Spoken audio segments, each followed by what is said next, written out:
Hello friend, मैं Ajit Kumar Gupta class 9 की जो हम लोग मोशन चैप्टर को कंटिन्यू करेंगे आज।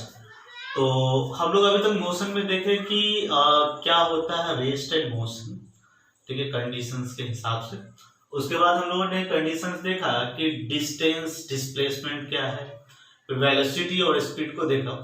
अब इस क्लास में हम लोग इस वीडियो लेक्चर्स में हम लोग देखेंगे कि एक्सेलरेशन क्या है। हम लोग मोशन के अंदर आज डिस्कस करेंगे कि एक्सेलरेशन क्या है। तो जैसा कि हम लोगों ने डिस्कस किया स्टेप बाय स्टेप कि distance, the total path length covered by an object is called distance, और है कि the rate of distance is called speed. Similarly हम लोगों ने डिस्प्लेसमेंट को डिफाइन किया कि the shortest distance between two points या two intervals is called displacement, और वेलोसिटी को डिफाइन किया था the rate of change in displacement is called velocity, और जो रेट हम लोग दे रहे थे वो दे रहे थे विथ रिस्पेक्ट टू टाइम। अब है एक्सेलरेशन, तो एक्सेलरेशन को समझाएं। हम लोग के पास मोटरसाइकिल, मोटर व्हीकल्स या कुछ भी होगा तो उसमें एक वर्ड सुनने के लिए मिलता है एक्सेलरेटर। एक्सेलरेटर को क्या कहते हैं कि एक्सेलरेटर यूज करोगे तो स्पीड बढ़ जाएगी। अब स्पीड बढ़ने का मतलब क्या है कि एक्सेलरेटर एक ऐसा सिस्टम है जो स्पीड में चेंज लाता है। तो एक्सेलरेशन की डेफिनेशन हम उससे ही सिमिलर है कि स्पीड में चेंज के रेट को ही कह सकते हैं। और चूंकि एक्सेलरेशन स्पीड के लिए नहीं किसी डिफाइंड डायरेक्शन के लिए होता है तो हम इसे वेलोसिटी के टर्म्स में डिफाइन करते हैं, और इसे एक्सेलरेशन को बोल सकते हैं the rate of change in velocity with respect to time is called acceleration. Acceleration को बोल सकते हैं rate of change in velocity with respect to time is called acceleration। ठीक है, अब देखिए, मान लिया जाए मेरे पास एक ऑब्जेक्ट था जो इनिशियली u वेलोसिटी से चल रहा था, u से चले जाना आगे बढ़, और आपने इस पर एक्सेलरेटर यूज किया और इसकी स्पीड को भगाया और तेजी से इसकी स्पीड को चेंज करके कर दिया v। u हमने इंडिकेट किया है इसकी इनिशियल वेलोसिटी को, और v से इंडिकेट कर रहे हैं इसकी फाइनल वेलोसिटी। अब क्या होने जा रहा है तो समझा जाए। हमने u से v वेलोसिटी को चेंज करने में मान लिया जाए कि टाइम t लिया है, तो अगर आपसे बोले कि इस वेलोसिटी के चेंज का रेट क्या है, किस दर से आखिर चेंज किया, तो आप क्या करोगे कि इसी को बोलोगे कि ये एक्सेलरेशन पूछ रहा है और एक्सेलरेशन हो रहा है चेंज इन वेलोसिटी, और हमारे पास जो इस ड्यूरेशन में लिया हमने टाइम। वेलोसिटी का चेंज का मतलब हुआ फाइनल माइनस इनिशियल। अगर हम बोल रहे हैं कि चेंज इन वेलोसिटी, तो वेलोसिटी में बदलाव या किसी भी टर्म्स में आपको लगता है कि बदलाव कितना हुआ, तो final condition minus initial condition कर देगा, जो गैप मिलेगा, जो डिफरेंस मिलेगा, उसी को बोला जाता है चेंज। तो चेंज इन वेलोसिटी को हम बोल सकते हैं कि final minus initial v minus u। तो हम एक्सेलरेशन जिसे सिंबॉलिकली a से दिखा रहे हैं उसे लिख रहे हैं क्या, v minus u by t।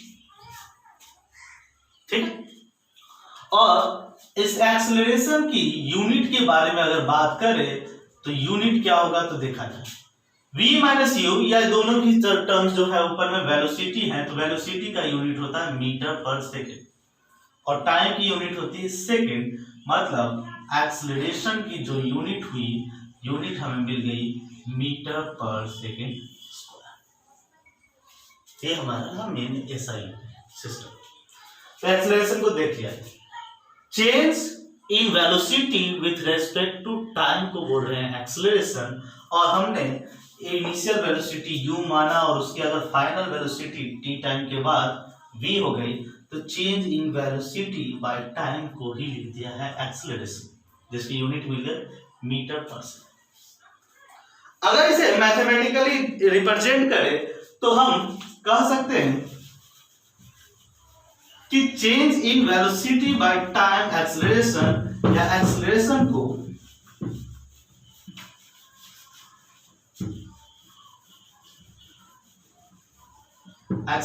को हम लोग लिख रहे हैं कि acceleration equal to change in velocity by time. ये जो सिंबल होता है वो चेंज का है और जिसका मतलब हुआ फाइनल माइनस इनिशियल, जो वैल्यूज में चेंज है।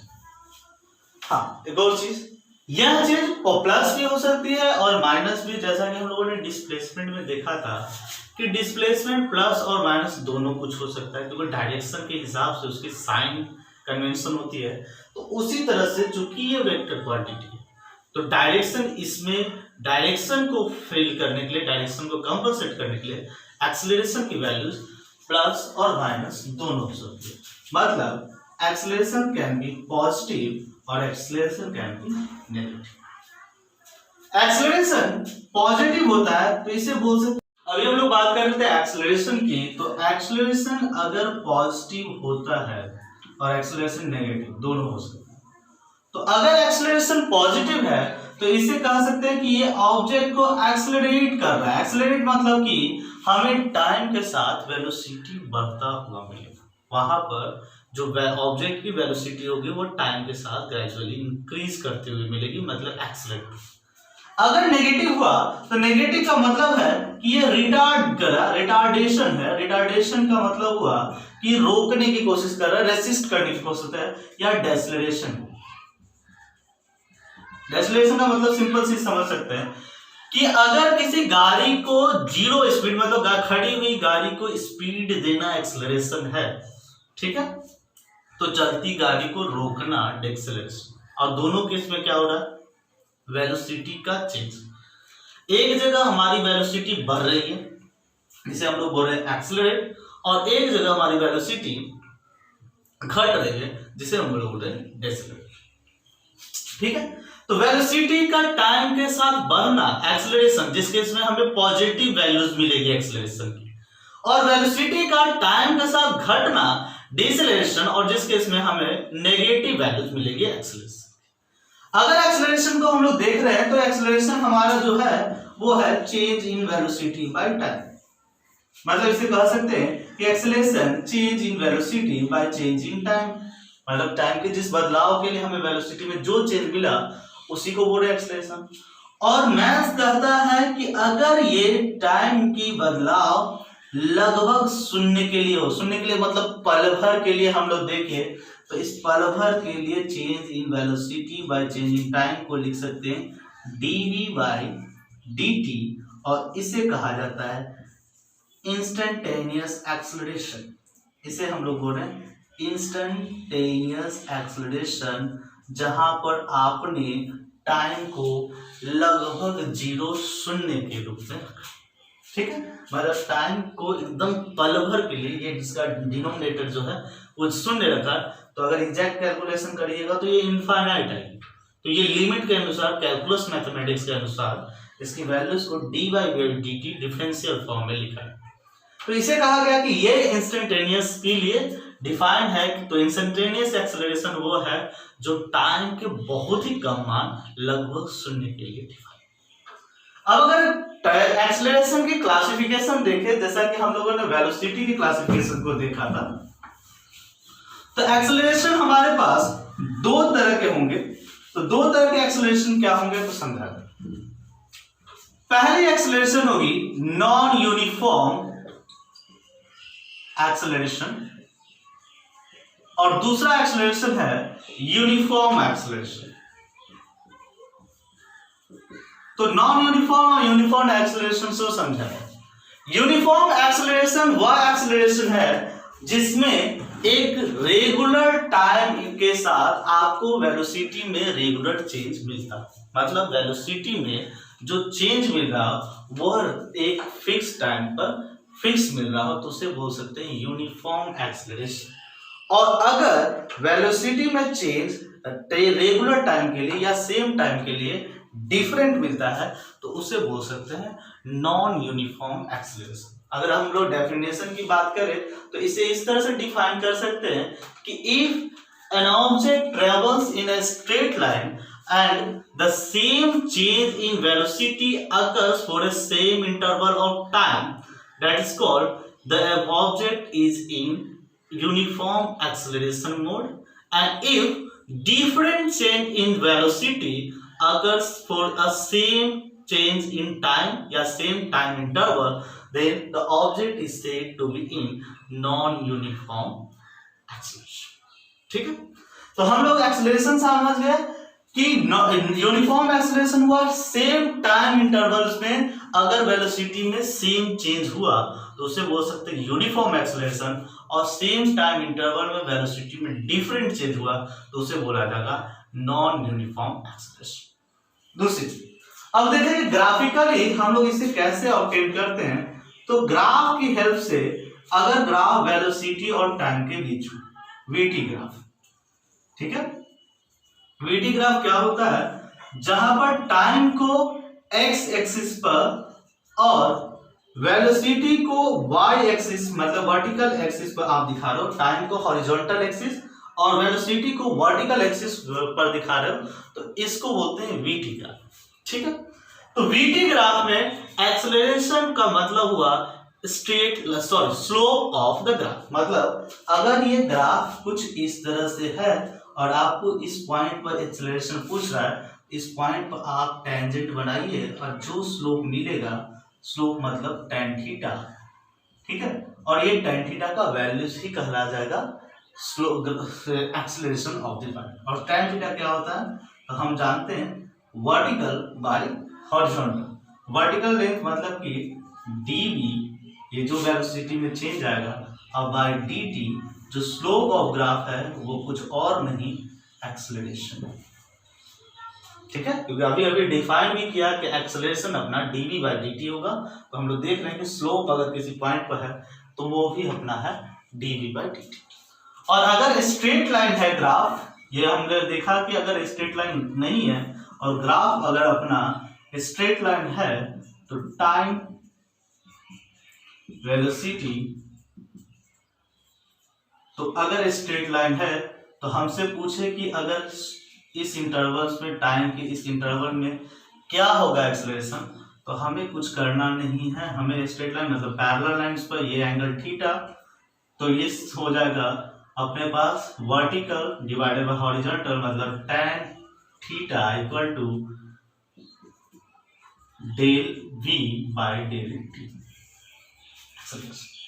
ठीक है, अब अगर हम इसे देखें प्रॉब्लम्स की सहायता से देखने की कोशिश करें तो मान लिया जाए हमारे पास एक प्रॉब्लम लेते हैं। तो प्रॉब्लम है कि दिए गए डेटा पर उसने क्या किया है कि ग्राफ को प्रेजेंट किया है, वेलोसिटी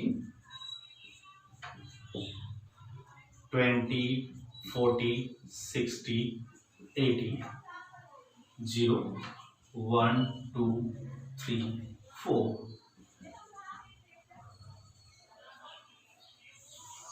और आपके पास कुछ इस तरह से ग्राफ को दिया है। तो आपसे पूछा एक्सेलरेशन, तो हम डायरेक्ट यहां लिख सकते हैं एक्सेलरेशन हमारा होगा पहले दो तरीके से। पहले हमने बोला कि चेंज इन वेलोसिटी, तो हम देख ले कि हमारा इस टाइम इंटरवल में 0 से 4 में चेंज इन वेलोसिटी क्या है। तो हमारी फाइनल वेलोसिटी पहुंची है 80 और माइनस इनिशियल हमने शुरू किया है 20 से, तो 80 माइनस 20 डिवाइडेड बाय टाइम मतलब 4, तो हो गया ये 60/4 15 मीटर पर सेकेंड स्क्वायर। और अगर दूसरे तरीके से देखें जो अभी हम लोग बोल रहे थे स्लोप, तो स्लोप भी बोल रहे हैं कि इस टाइम इंटरवल में हमारे जो ये चेंज है, तो ये चेंज है 20 से 80 जाना और 80 माइनस 20 और डिवाइडेड बाय टाइम में जो चेंज हॉरिजॉन्टल चेंज जो कि है 4, 60/4 15 सेकेंड्स को। हम दोनों ही चीजों से सेम रिजल्ट को लेंगे। अब है कि इस वीडियोस को हम फिलहाल यहाँ पर ही रोकते हैं, इसके आगे डिस्कशन हम लोग अगले वीडियोस में करेंगे। लास्ट वीडियोस के बाद बहुत सारे स्टूडेंट्स कांटेक्ट किए थे जिनको कुछ डाउट्स थे या कुछ था, तो पर्सनल डाउट्स को आप लोग डायरेक्ट इस वीडियोस के कमेंट सेक्शन में भी डाल सकते हैं, जहां पर हम इसको डिस्कस करेंगे। अगर बहुत ज्यादा डाउट्स रहा तो इसके लिए सेपरेट वीडियोस बना करके डिस्कस करें या अगले वीडियोस में हम कंटिन्यू करें। और अगर डाउट्स कुछ ऐसे रहे जो वहां पर कमेंट्स में कवर किया जा सके तो हम लोग डायरेक्ट उस वहां पर रिप्लाई करें। आपकी क्लास के लिए स्पेशल प्लेलिस्ट है जहां पर हर सब्जेक्ट की वीडियोस अवेलेबल हैं, पार्ट वाइज हर चैप्टर्स के हिसाब से, अलग अलग फैकल्टीज के कंट्रीब्यूशंस पे। तो आप अपने वीडियोस के अपडेट के लिए इस चैनल को सब्सक्राइब कर लें, ताकि क्लास 9th या 8th या किसी भी क्लास की जो वीडियो अपडेट हो तो वो आपकी नोटिफिकेशन में मिल सके। Thank you.